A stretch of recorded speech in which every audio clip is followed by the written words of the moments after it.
qu'on a, c'est pas grand-chose. Hein. Il est parti,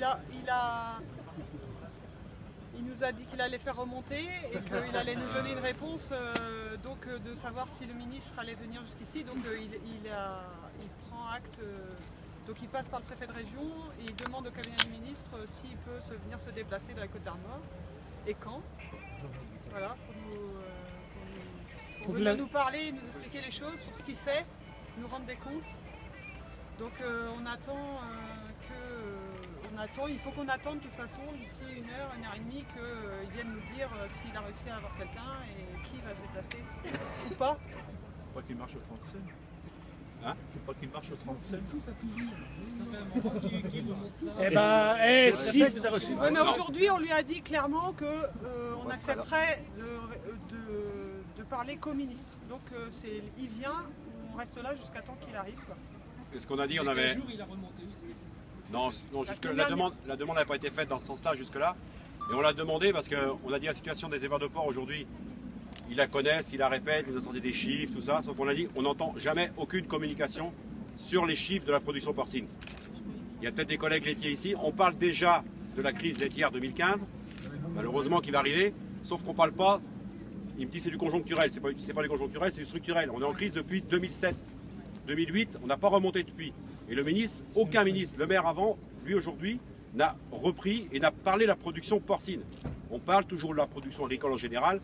Et le porc, alors je lui dis, on lui a dit carrément, je lui ai dit carrément, est-ce que le ministre, c'est dérangeant de parler de production porcine parce que on dérange les algues vertes, nos bobos d'écolo. Hein, je dis, voilà, faut dire ce qui est. Et ça le dérange. Par contre, sur la production laitière ou sur d'autres, on va avoir des grandes paroles. On l'a rappelé aussi le souvenir quand on se passe au mois de septembre, il nous avait fait des promesses pour ceux qui étaient vous avez vu dans la presse, on n'a rien vu. Ça fait, il nous avait dit pour la fin de l'année. Hein. Oui. Là on est fin février, on n'a toujours rien. Donc là on veut qu'il s'exprime, la demande a été de tout le monde, et de Didier au départ, qu'il s'exprime ouvertement sur la production porcine, mais qu'il vienne ici. Ce qu'on a dit ici, c'est quand même le premier département français en production porcine, avec tous les emplois qui sont là, avec la première coopérative en plus qui est ici, et tous les emplois qu'il y a directement à Saint-Brieuc, il y a le marché au cadran, il y a tout, et c'est un lieu fort et symbolique, Saint-Brieuc. On ne va pas aller à Rennes, ils ont proposé d'aller à Paris, on dit non, on ne veut pas aller à Paris. On va pas aller à Paris, c'est bon, quand le ministre on l'a vu plusieurs fois. Non mais c'était à 2 ou 3 à Paris, et puis voilà, c'était pour calmer l'affaire. Mais bon, le préfet dans son rôle, c'est normal. C'est normal. Ce qu'il faut être sûr et conscient, c'est qu'ils connaissent la situation parfaitement. Mais oui. Il nous a sorti les chiffres aussi bien que nous. Le préfet a les notes pour ça, le ministère est au courant. Ça veut dire que s'il ne bouge pas, c'est qu'il nous laisse crever. Voilà, c'est ça. C'est une volonté de la part du ministre de l'Agriculture. Ils ont tous les chiffres et...